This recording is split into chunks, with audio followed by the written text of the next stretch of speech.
ኤፕሪል 12 የዕለቱ መልእክት ርዕስ እንደተናገረው እናገልግል። አሁንም ልጄ ሆይ እግዚአብሔር ካንተ ጋር ይሁን፣ ስለ አንተም እንደተናገረው ያከናውንልህ። የአምላክህንም የእግዚአብሔርን ቤት ስራ። አንደኛ ዜና ምዕራፍ 22 ቁጥር 11። እግዚአብሔርን ማገልገል መታደል ነው። እርሱን ለማገልገልም መመረጥ ክብር ነው።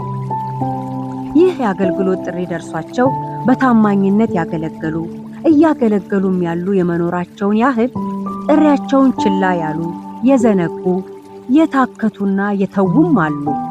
በዛሬው የጥሞና መልእክታችን አገልግሎታችንን እግዚአብሔር እንደተናገረው ሐሳብ መሰረት እንድናገለግል ለማበረታታት ተጽፏል።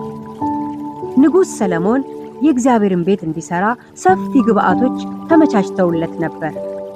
ከነዚህም መካከል በንጉሥ ዳዊት በኩል የደረሰው የቤተ መቅደሱ ንድፍ፣ ለስራው የሚያስፈልገው የወርቅና የብር ክምችት፣ እንዲሁም የሚሰራውን የእግዚአብሔርን ቤት ለሕዝቡ በመናገር የማስተባበር ሥራ ተጠቃሾች ናቸው። እንግዲህ እነዚህ ሁሉ ግብአቶች የቀረቡለት ንጉሥ ሰለሞን አንድ ነገር ይጠበቅበት ነበር፣ ተነስቶ መስራት። እርሱም በእግዚአብሔር አብሮነት ታግዞ ቤተ መቅደሱን እግዚአብሔር እንደተናገረው ሰርቶ ፈጸመ። ዛሬ የኔና የናንተ አገልግሎት ምን ይመስላል? ጌታን እንድናገለግል ጸጋ ተሰጥቶናል። የመንፈስ ቅዱስ ስጦታዎች ተሰጥተውናል። ለራእያችን ደጋፊ የሆኑ አጋሮችን አፍርተናል። የጌታ አብሮነት ለሁል ጊዜም እንደሆነ ተስፋ ተገብቶልናል። ይህ ሁሉ ለማገልገል አቅም የሚሆነን ነገር እያለ ተነስቶ አለማገልገል ከተጠያቂነት አያድንም። ማገልገል ያቆማችሁ ወደ አገልግሎት መስመር ተመለሱ። እያገለገላችሁ ያላችሁ በታማኝነታችሁ ቀጥሉ። ፍሬያማ መሆን ያቃታችሁ እግዚአብሔር ያከናውንላችሁ።